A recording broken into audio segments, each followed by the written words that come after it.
Hello, everybody, and welcome to One Question with Pastor Adam. And hey, I'm Adam, and we are here to ask questions because that is what we do here. And at One Question with Pastor Adam, we are not afraid of questions because Jesus was not afraid of questions.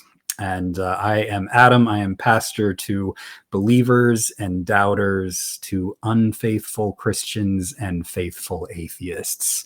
And here we are, my friends, on this Maundy Thursday. Maundy it's a weird name, isn't it? Like when I was growing up, I was like, why are we celebrating Monday on Thursday? This is just really weird. So Maundy Thursday is part of Holy Week, and that is where we are today, where we commemorate, maybe the better word, the Lord's Supper, where Jesus fed his disciples before he died on Good Friday. And I'm always astounded at the story that Jesus knew that he was about to be betrayed, not just by Judas, but that everybody was going to abandon him. And here on the night before his death, Jesus feeds people. He even feeds Judas. Jesus is here to feed everybody. And that just is a reminder that no matter what you have done and what you have left undone, that Jesus loves you. Jesus loves Judas. And here we are, celebrating the love of God in all of the trauma and pain that is about to happen on Good Friday. So, friends, welcome to One Question with Pastor Adam. We have a special guest today, a dear friend of mine, Gena St. David. Gena and I have met multiple times, and she is always thoughtful and kind and smart. And she has written a book that I highly recommend, The Brain and the Spirit, Unlocking the Transformative Potential of the Story of Christ. And it's a fantastic book. I'll even show you, like, any page, like I've underlined and put notes all over it. So good stuff. So Gena is Associate Professor of Counselor Education and Director of Christian Ministry and Vocation at Seminary of the Southwest in Austin, Texas. So I'm going to bring in Gena now, and we're going to talk about her book called The Brain and the Spirit. So Melanie, welcome. I am not going to tell your boss that you are watching, so it's good to have you here, Melanie. And Gena, here we are. Hello, my friend. Hi, Adam. Really good to be with you and your folks. It is so good to have you here. And I've told Gena that we frequently have a lot of people watching the live show, and we get comments and questions. So if you have comments or questions today, feel free to put those in the comment section, and Gena and I will bring those in. So Gena, thank you for being here. Oh, it's my pleasure. And just feels really meaningful to be here on Holy Week with you and having this conversation. Yeah, absolutely. Absolutely. So, Gena, you have written a book called The Brain and the Spirit, which, as I said in the intro, I loved and underlined almost every page. Every page has underlinings in it. So there's so much that we can talk about. But what interested you in writing a book on the brain and the spirit? Yeah. Like you, I have always, since I was young, had an interest in theology and had some personal experiences with faith and with what I experienced as the presence of God just really early in my young teenage years, and so reading a lot of theology, and really wanted to connect with other people's stories of how they had experienced the presence of God, what the story of Christ meant, what is salvation. I was just very curious, and I was in Southern Baptist circles at the time as a teenager and young adult, and answered a call to ministry, went in front of my congregation and told my pastor I would give my life to ministry, and thought that meant teaching the scriptures and theology. And being a woman in Southern Baptist circles, I was advised to maybe go into counseling. So that's where I ended up, and trained in psychology and marriage and family therapy, and then became a counselor educator. So all of those years, the field of mental health was really being revolutionized through brain science. And we now had the technology to look at what was happening sort of three-dimensionally in the brain. And that was changing our understanding of how human healing and learning and growth happens, which are all things that we care deeply about in the church, and how to support people with healing, growth, and learning. And so I came to understand that when we talk about that in faith communities, what we are talking about actual changes in the gray matter of the brain, like pathways linking up differently. And we in my field of mental health, we were learning so much about the conditions that make that possible. And so I'd always had an interest to go back and listen to the scriptures through that sort of earpiece of brain science, just to see what would be amplified, what might show up as essential and even more meaningful, and how might we understand what was happening in Jesus's brain and nervous system, and then what might God have been hoping that we would come to understand by learning and reflecting on the Christ story, and how might that rewire things for us. So that was my and then I just had the luxury to spend some time really immersing myself in that project, and that's what the book came out of that. Oh, I love it. Elizabeth, hello. Jose, hi. Robin, hello. And Juan, happy Holy Thursday to you, my friend. So you have just given a great intro for why everybody should buy this book. That's just fascinating. So oftentimes we think of, I wanted to get at the title of your book, because you title it The Brain and the Spirit. Oftentimes it's framed as the brain or the spirit, as if they are separate, different things, but you put them together. And I'm interested in that move that you make there, just in the title. Yeah. I'm certainly not trying to comment on anything metaphysical about the soul or the substance of the spirit. Again, I think very practically about what it means to be an embodied human, and the Spirit of God being in relationship with us, however we conceptualize that. The potential that I understand from reading in scripture and my personal lived experience and relational experiences with others is that if there is any way that the Spirit of God is impacting us, it's actually physical, like it's having an actual physical influence on us, and that's what then translates into changed behavior, changed felt experience, and changed relational experience. And so that's how I think about the potential relationship between the brain and the spirit. And it just opens up a whole lot of other questions for me too, about things that Jesus has commented about after death, and what eternal life might mean, and all of that. I have a lot of just curiosity about that, and write some about those questions in this book as well. Let's get at those questions. Those are intriguing questions, what Jesus might have to offer this, because we generally think of Jesus, I don't know, as not important to brain science or how the brain functions. Where do you find Jesus being important to this conversation? Oh my goodness.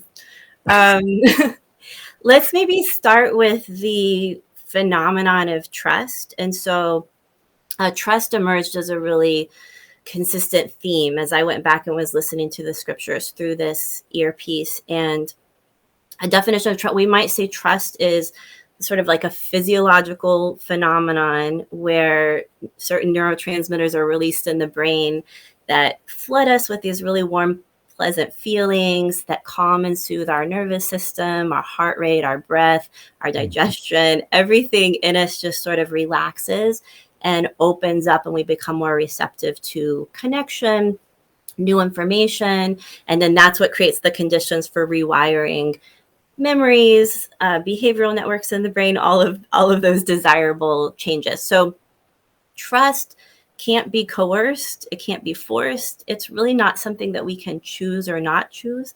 It happens automatically when we encounter a trustworthy person or situation and we perceive them accurately. And that last part is really key because as human beings, we're really prone to not perceive reality accurately, especially when our stress is too high. So trust also functions like we can think of it like a thermostat for regulating our stress level.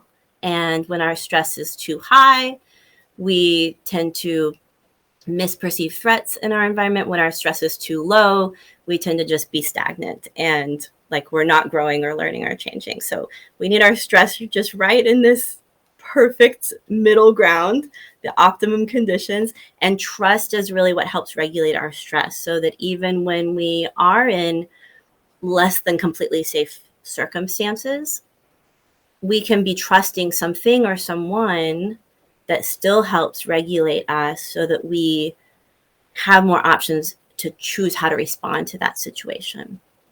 And so all of that is what was in my just consciousness as I'm thinking about the Christ story and really trying to understand what do we mean by salvation?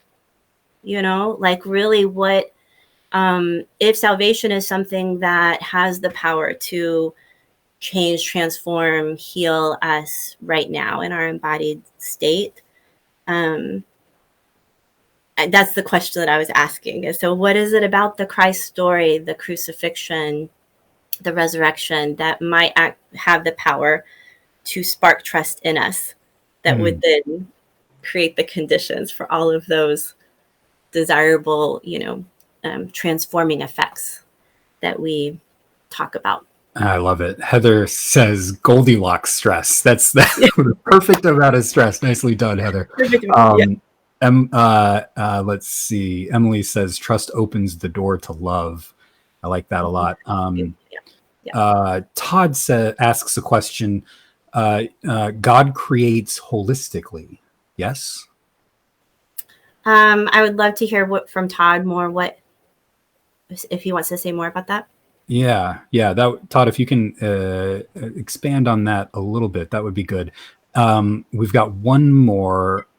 Emily says conditioned almost, and I think that is a good way to put it, Emily. That's a helpful way for me to put it. A lot of us have almost been conditioned to. A lot of religion conditions us almost to not trust God.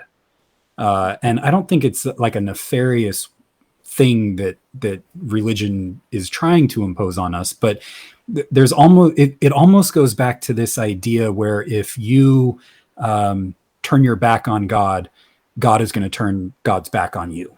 There's almost like this vengeance or wrath in God that is out to get you, and it's hard to be able to trust a God like that. Because there's always like this tinge of God's like Santa Claus checking who's been naughty and who's been nice, and you never know where you stand. So how do we develop, how does Jesus help us develop a more trustworthy image of God? Yes. So I'm going to answer your question by going backwards to go forwards. So we might think about the story of the original couple in the garden. And when I imagine them living sort of at peace with themselves and nature and wild animals, and we can allow our imagination to kind of visualize a world where everyone was eating plants and animals weren't killing each other, wherever we want to go in our imagination with that. When I think about that, I kind of feel what that might feel like in our nervous system to really be like, there's no threats here. Like I can't, there's stress, there's unpredictability, there's change. I think time introduces stress. I think it's impossible for us to live in time with things changing and not feel some stress about that, but it might be that perfect Goldilocks stress.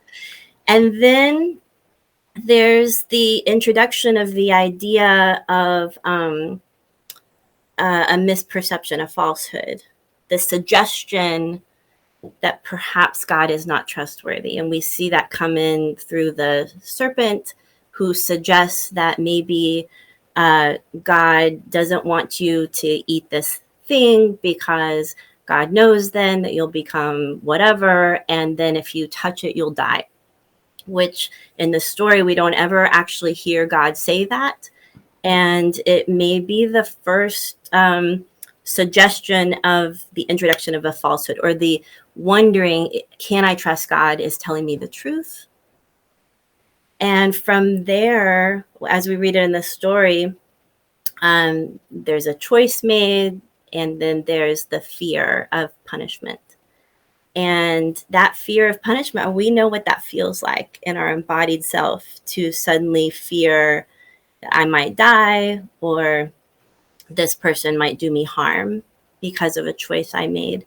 And that dysregulation in our nervous, as we read it in the original couple, and then they, take fig leaves, which they don't need, and they cover themselves, which they don't need, and then they hide.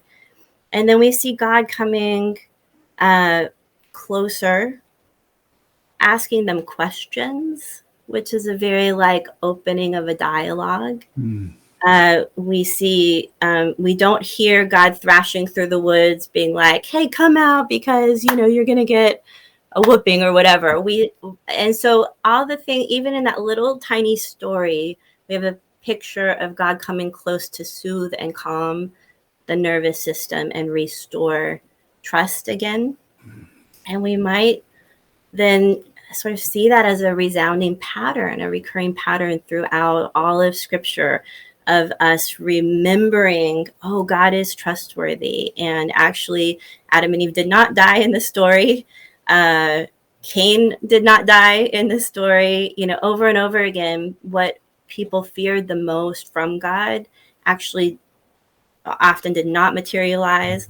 And then first century, BCE, Jesus is born. And if we really reflect on the incarnation, the idea that when we look at Jesus, we're seeing God, and that there's no part of God that's not reflected in Jesus, and no part of Jesus that's not a reflection of God. When we look at the stories of Jesus, again, every time that somebody expected punishment, retribution, violence in exchange for violence, harm for harm from him, that's not the picture. That's not what we encounter. And so if we, taking Jesus all the way to the cross, never punishing anyone, or we could look at it through a framework of sacrifice, never sacrificing anyone or anything in order to purchase forgiveness in exchange for forgiveness. That is absent in the entire story of Christ's life. That he forgave without anyone else having to suffer for it. And so when we reflect on them, what is that? How does that update our perception of God, our understanding of who God is, how God responds to us? And for me, it really had me go back and interrogate the notion that punishment, and we can define punishment in a moment, but that punishment is even ever at all necessary, helpful, something that God, some part of a cosmic law. For myself, that's been a really important question for me to sit with and wonder, where did I get that idea? Where did we get that collective idea, if we've had it in the church? And how does that fit or not fit with the story of Christ that we're encountering? That really reframes everything, doesn't it? Because we generally think of God as a punisher who's out to get us. How do you make that move away from that? I mean, that's been so embedded in so much of Christianity that it's just kind of like, as Emily was saying, it's just kind of conditioned into us. Yeah, well, I mean, it's conditioned into a lot of our human hypotheses about how learning occurs. Like, this is how we correct harmful behavior, is through punishment. So we have to make someone feel the pain that they inflicted on someone else, and that we've had this theory that that's how we learn. In our field of psychology and education and prison, corrections of criminal behavior, parenting, that's been our paradigm. And that's another huge area that the neuroscience has really updated our understanding. That so here's how I might define punishment. And I take some of this from James Gilligan. He worked in the Massachusetts prison system. He was the director of mental health for the prison system in Massachusetts. And he has a definition of punishment where he talks about it as pain intentionally inflicted for the purpose of trying to teach something. And I differ slightly from that definition only because we're all conditioned and wired differently to respond to pain based on like our previous experiences and how our nervous system responds. And not all pain is harmful. So pain can be a teacher. But again, it's that Goldilocks, that right amount of stress. So I don't know that I would call it pain, but we need a little bit of stress to learn. It gets our attention, and a little bit of stress is necessary for the neural pathways to rewire in our brain. So we really don't learn without feeling a little bit of stress or distress. But I might add to that definition that when pain or stress is inflicted and it sends our nervous system down into threat mode, which is a slightly different threshold for each of us, again, based on our previous experiences and how we're wired. If it activates our brainstem, other parts of our brain, the higher parts that we're trying to connect that have access to things like compassion and empathy and patience and self-control, like we have to have those parts of our brain lit up in order to wire to the other more distressing, problematic parts of our brain. When our brainstem is too much in threat mode, we just don't have access to. So no real productive new learning is going to happen when our stress is too high and our brainstem is too active. So that raises a really important question then, because we have tended to define things like violence, torture, inhumane treatment. We've tended to try to define them a little more objectively based on the behavior being inflicted. But really, it might be more helpful for us to flip that camera around and look more at the person's nervous system of how they're responding as a way to define, is this intervention helpful or not helpful? Is it more corrective discipline, teaching, education, or is it more punishment, torture, threat, which is not going to generate any helpful new learning? And that is such an individual. Yeah. Then how do we how do we establish a whole system of corrections or education that is so custom tailored to each individual? I don't know. That's not my field. So we're going to have to have whole other collective conversations about that. But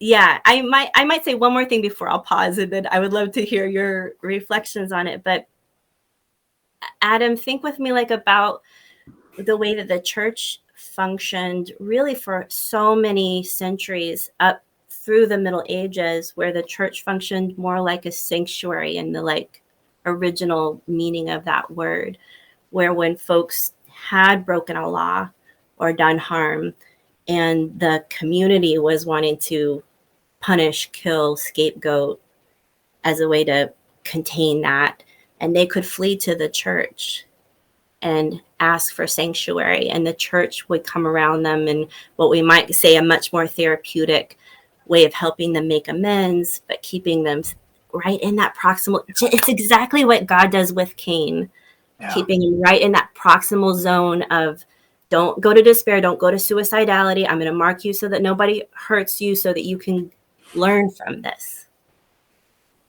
It reminds me of Pope Francis's great quote, which I don't know where he gets this from, but that church should be a hospital, is a hospital for sinners.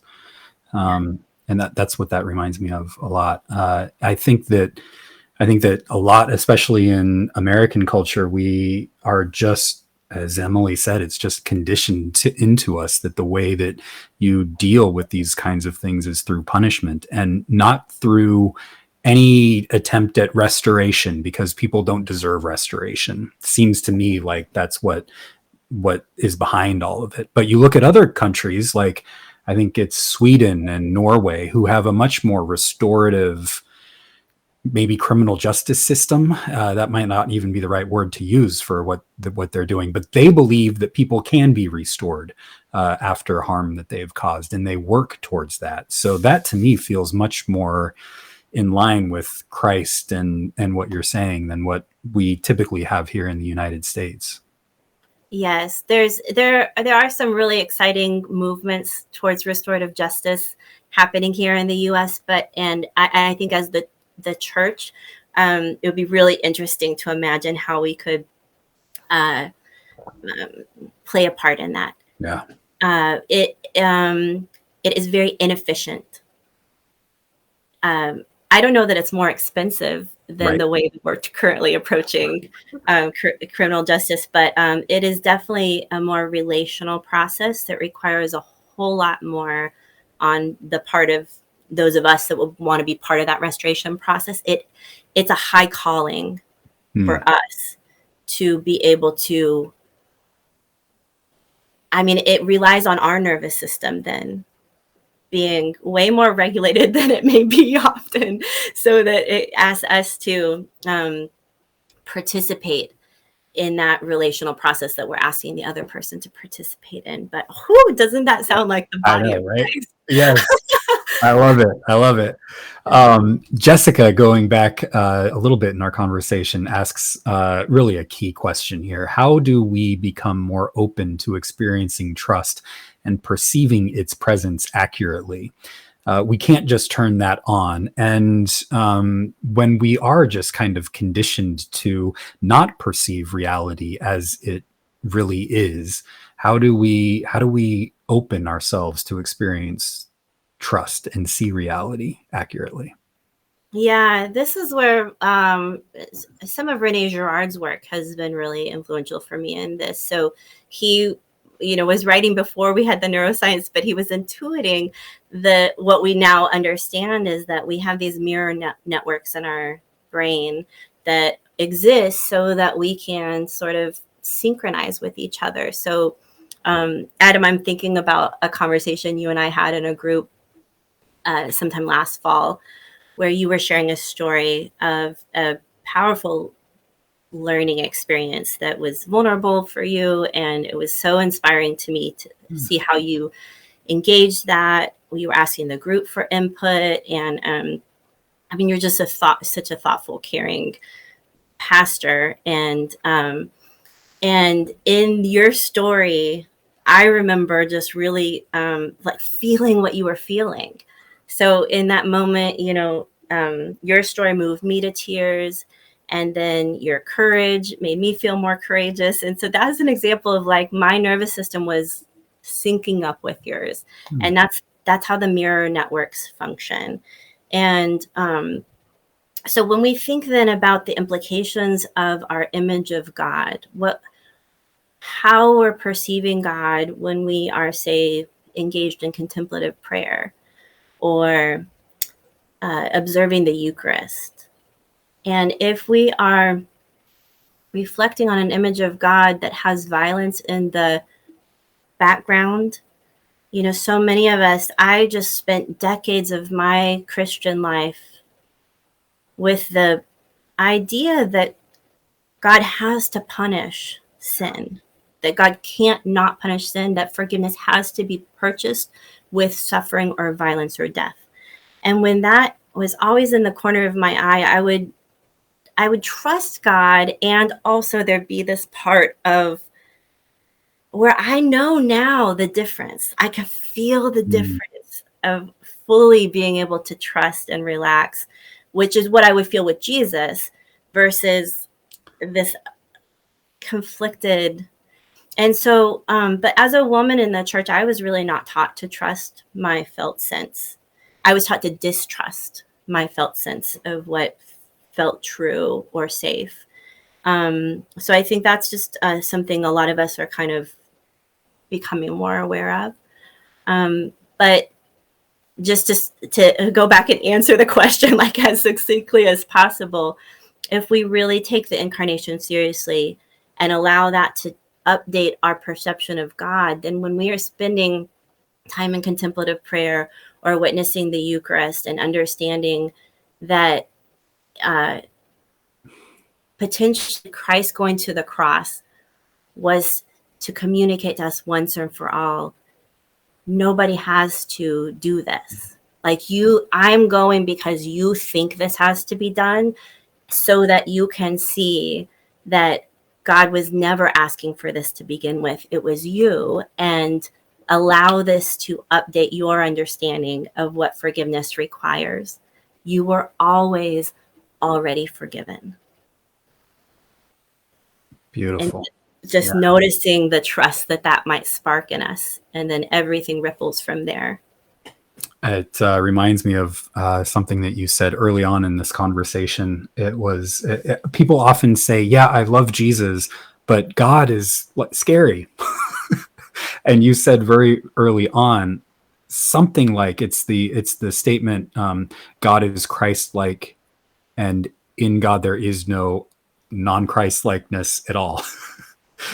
Is one of the ways to put it. But you said, you worded it differently, like Jesus reveals who God is, and there's nothing outside of Jesus that is God. If Jesus is loving and all forgiving, that's what God is like too. That's what the Gospels are trying to tell us, that if you can trust Jesus, you can trust God, because God is like Jesus, right? Yeah, that's how I understand the message of the incarnation. And we can choose not to take that seriously, but if we do, I think that's where really taking that to its fullest implications, that's where it's led me. Beautiful. Yeah. I love it. Todd, going back to the holistic question, says, brain, spirit, emotions, all that we are is within God's creation. I believe this way, that it's all interconnected by his hand and plan. We, of course, have our own responsibility with it all regarding free will. But there's the holistic, the brain, the spirit, the emotions, all interconnected. Yeah, thanks. That was Todd elaborating on it. Yeah. I'm appreciating that, because it makes me think of, again, like how learning happens. And if what we are now coming to understand is that punishing through violence that sends us into our brainstem is not helpful for learning, then that's how God created us. Like God then knows that, and then would create learning conditions for us that actually work with how our brain and body are actually wired. Instead of there's been notions of my faith experience, things that I was taught and immersed in, that suggested faith, it means working against how our brains and bodies are wired, rather than with human beings as we actually are. And yeah, so that's what I hear Todd speaking to, is like God's wisdom in like wiring us and working with us as we actually are. And I believe theology should work for human beings as we actually are, not as we wish we were, or as we imagine we might be, or as one particularly privileged person at a particular moment in time thinks this works for me, so it should work for everybody. No, like theology is going to work for human beings universally as we really are. And so if anything in our theology doesn't do that, I think it's an invitation for us to go back and ask ourselves, what might we not be understanding? Good stuff. April says, the best description of God was from a Russian. I feel they are the interconnectedness of all creation. April, that's I like it. That's getting to one of the things that, as a progressive Christian, a lot of us have struggle with the Trinity. But the earliest descriptions of the Trinity are that God is in an interconnected relationship of mutual love, of giving and receiving in the spirit of love. And then it gets developed into this beautiful, whimsical idea that God is interconnected in relationship of dance. Like God is dancing all around us, inviting us into the divine dance that, as April says, is interconnected with all of creation. Yeah, those metaphors have been, yeah, I think they're really worth reflecting on. And there's always something that true in a metaphor, and there's always something left out in a metaphor. And so I think we need many, many metaphors, because I think the reality of God as a relationship of three in one is it defies our imagination. So all we can do is we can approximate an understanding of it and glimpse something of it. But I found it really meaningful to reflect on God, the creator, like the artist who had this imagination of creating sort of a self-portrait, something that God could interact with and could interact back with God. And then Christ being the word that was spoken, and then the Spirit being like the breath in speaking, and that movement. And yeah, I still feel really like moved and inspired by thinking about those different metaphors.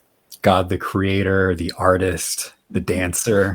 Mm-hmm. I love it. It's good. Emily says, as opposed to the old white dude in the sky shaking his finger at you. So, so there's that.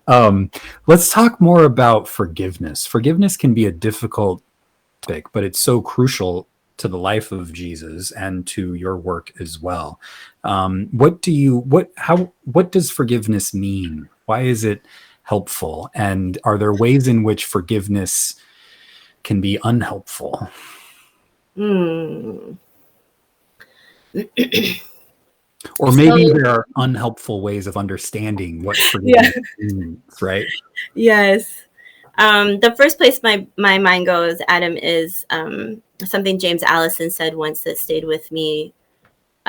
He was talking about loving our enemies, and he said the fact that Jesus said that means we will have enemies, and an enemy is someone that truly means me harm or really might harm me. And when that's the case, it doesn't help for us to pretend that person is our friend. We should just call them what they are and respond appropriately. And when I think about that related to trust, it's just as important that we perceive a trustworthy person accurately. It's just as important that we perceive an untrustworthy person or situation accurately. And our brain is wired, our nervous system goes into threat mode for a reason, and it's a good reason. And we shouldn't be trying to override it when it is necessary to keep us or somebody else safe. So what then does it mean when someone has done us harm and is really not trustworthy, and maybe still is not trustworthy? What does forgiveness look like in that situation? And I'm thinking about that moment in the Garden of Gethsemane when the soldiers come and Peter pulls out his sword and cuts off the ear of somebody that's there with the priest or the high chief, and then Jesus restores the ear.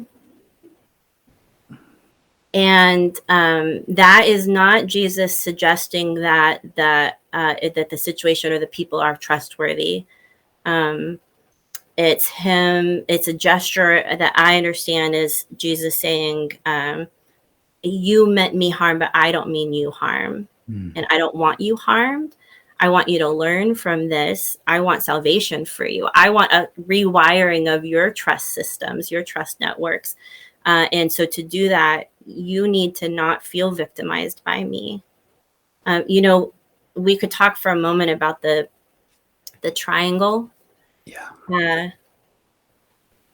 So I'll say two things about this visual may be really helpful for us when we think about relational dynamics related to forgiveness and related to harm and related to trust. Stephen Cartman worked with Eric Berne. Eric Berne was a psychiatrist, and they would gather these psychiatrists, psychoanalysts, and they were trying to understand new ways of conceptualizing human relationships. and they had a few rules for their group. And one of the rules was don't say anything that can't be diagrammed. And so this drama triangle that became Cartman's drama triangle came out of that. And it was a way to diagram the way that we get trapped in playing one of three roles. And he called it the persecutor, the rescuer, and the victim. And so when somebody feels victimized and there's like an enemy, a persecutor that is perceived to have caused them harm, the way that we often try to solve that is bringing in a rescuer who will often then punish the persecutor. And the persecutor then feels victimized. And so we just move around this triangle. And I see this all throughout human history. And I see this as really what folks were expecting, that God played a role in that when someone was victimized, that God would punish the persecutor. And then that just puts God right there in the drama triangle with us. And that people wanted Jesus to do that and become the rescuer / persecutor. And Jesus just refuses, like he refuses to play any of that game. So he comes into our human relationships and people expected him to be a rescuer. And he said, I'm going to expose what you're doing, but I'm not going to punish anyone for it. I'm not going to send anyone down into their threat networks. I'm not going to cause you so much stress that it dysregulates you, because I know then you won't learn. So he became a rescuer who didn't punish anyone, and then became a victim, because that's what we do with people that we perceive to not be threats. Then when we need a scapegoat, they're the likely target. So then he became a victim who also was like, I'm not going to fight you back. If you, like, nobody needs to die here. None of us need to be dysregulated. None of us need to be doing harm to each other. But if you believe that that's necessary, okay. If you believe one of us has to die, then let it be me, because I'm not going to make it be you. And so in that, and then when we recognize that that's God, like, that was God in that moment, then it removes any possibility in our mind that God would ever be a persecutor in that triangle.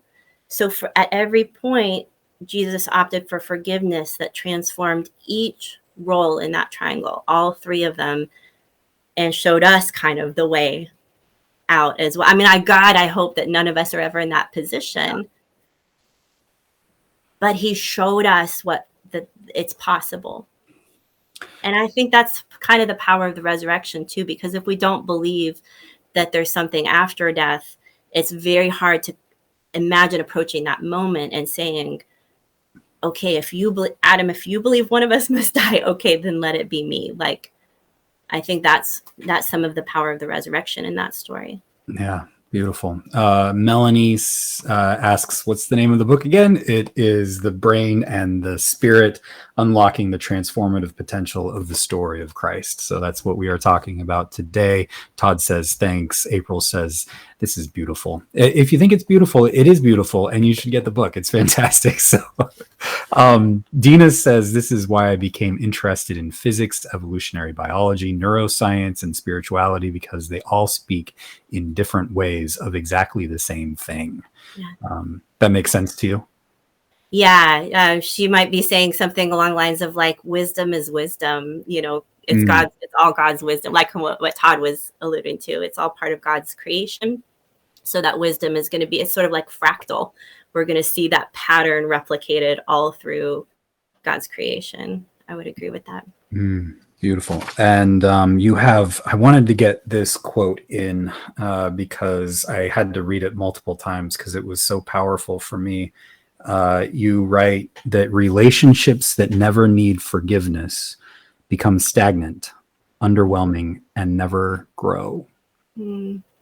Yeah, there's some really fascinating research out of relational cultural theory where they were looking at the hallmarks of what they call growth fostering relationships.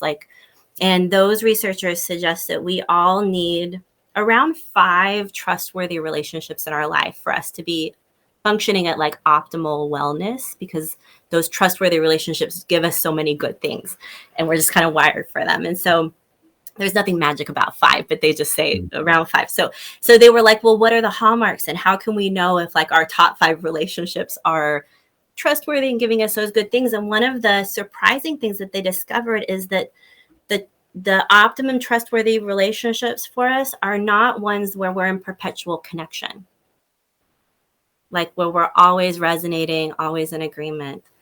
And that makes sense to me from a neuroscience perspective, because when there's not enough stress, we just stagnate. Like we become bored, disinterested. We're not growing and learning and changing.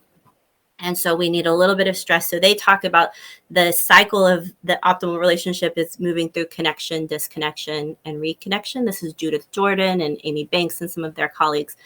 Jean Baker Miller was one of the first. And so thinking about that as one of those fractal patterns of all of creation, we see it through the Christ story. Even we're in Holy Week, which is, a story about connection, disconnection, and reconnection. And so that really seems to be how we're wired to grow and learn. And so so there will be times that we harm each other. There will be times that we overstress each other.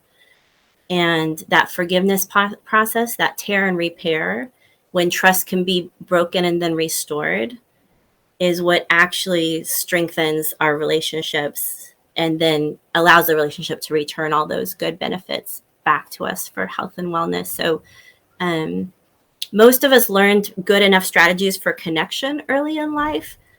And we all know strategies for disconnection, because if we don't choose them, they'll choose us. And like, we all know what disconnection feels like. Most of us, I did not learn a whole lot of strategies for reconnection, for forgiveness, for reconciliation.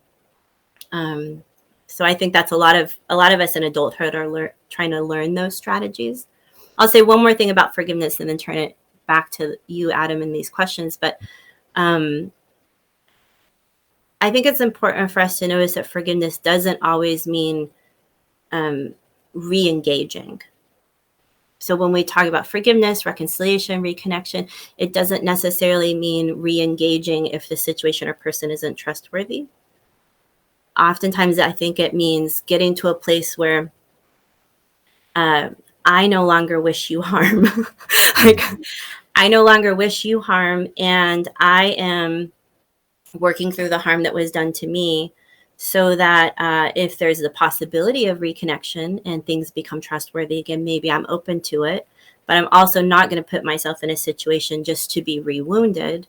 That's not helpful to either of us. It's not loving for you either if I allow you to keep re-wounding me. So again, learning how to perceive when a situation is trustworthy or untrustworthy.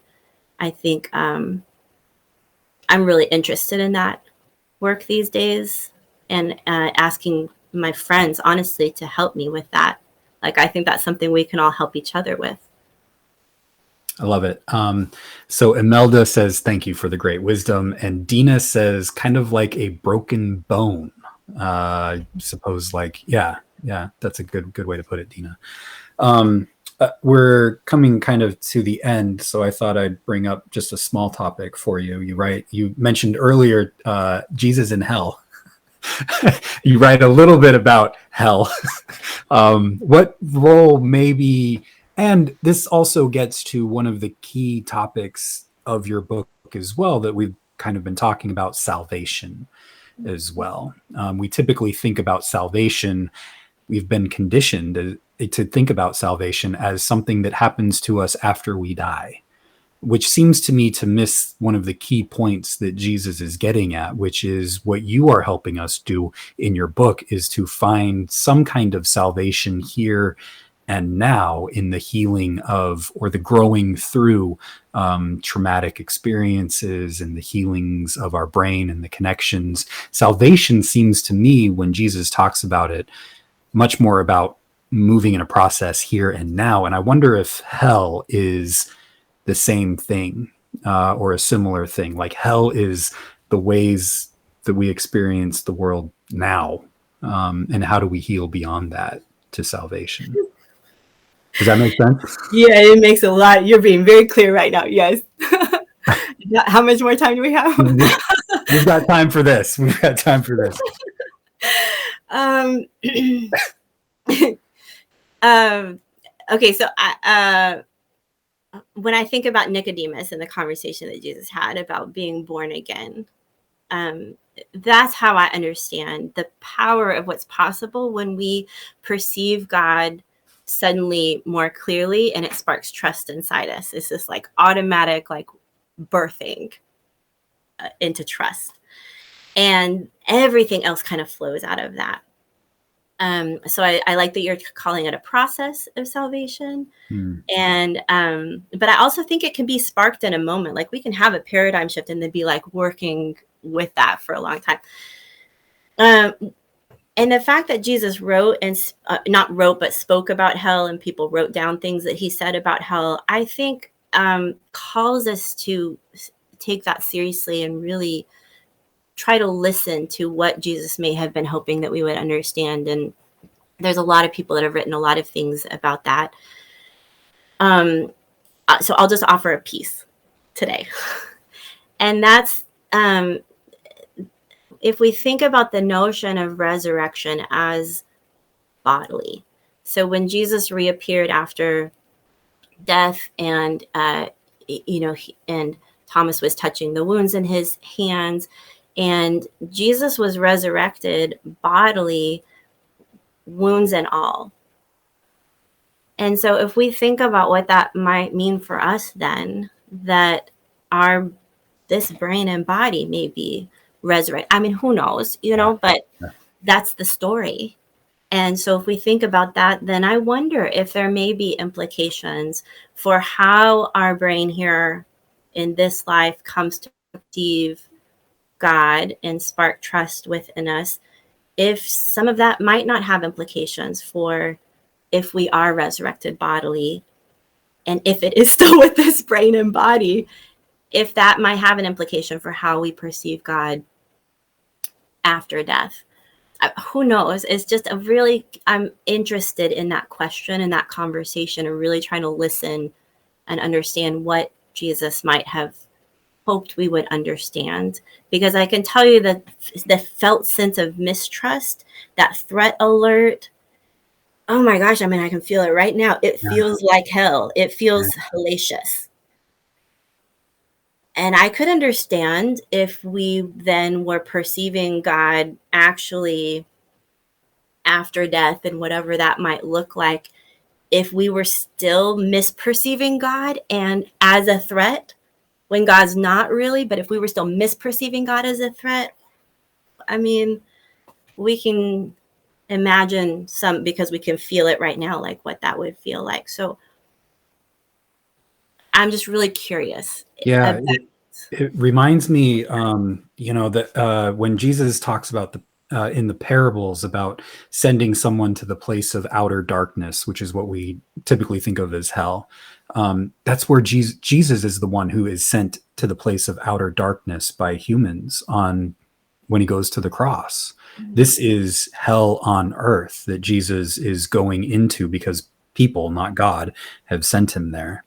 And then he goes all the way through hell in order to, as you've been saying, like, teach us how not to do it. If you're going to send anybody through hell, have it be Jesus, right? Don't send one another to hell.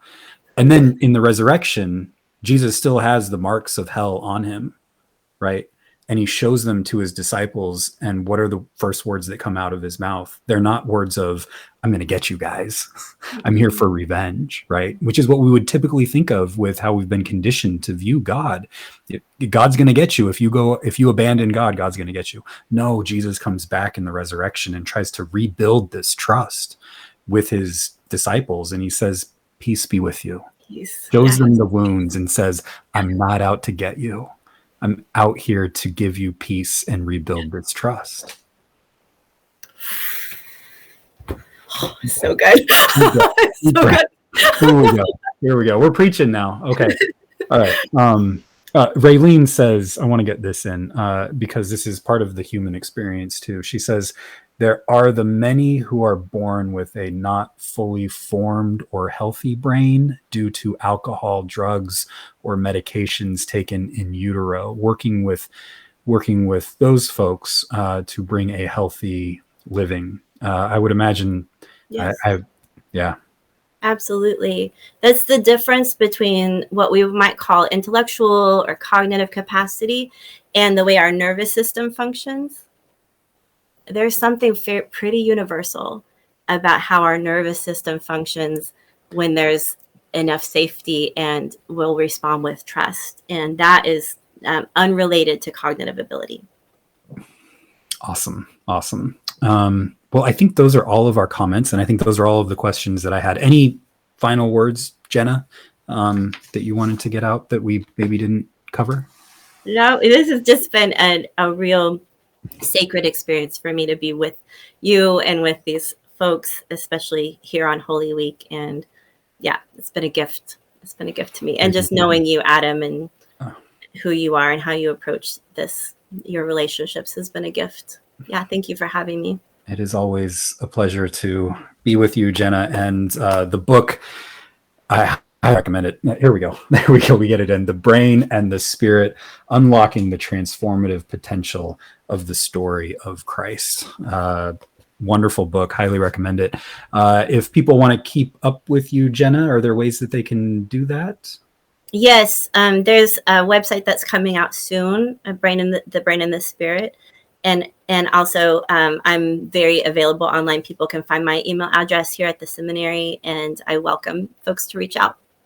Wonderful. Awesome. Gena, thank you so much for this, as you say, sacred, holy conversation. It's been just always wonderful to be with you. And thank you, everybody, for your comments and questions. And you can keep up with all of the episodes of One Question with Pastor Adam wherever you listen to your podcasts. We are live here every Thursday at 11 o'clock Pacific. So you can join us there too. And everybody, Todd, hope you have a happy Easter too, everybody. Happy Easter, happy rest of your Holy Week. And until next Thursday, friends, God be with you.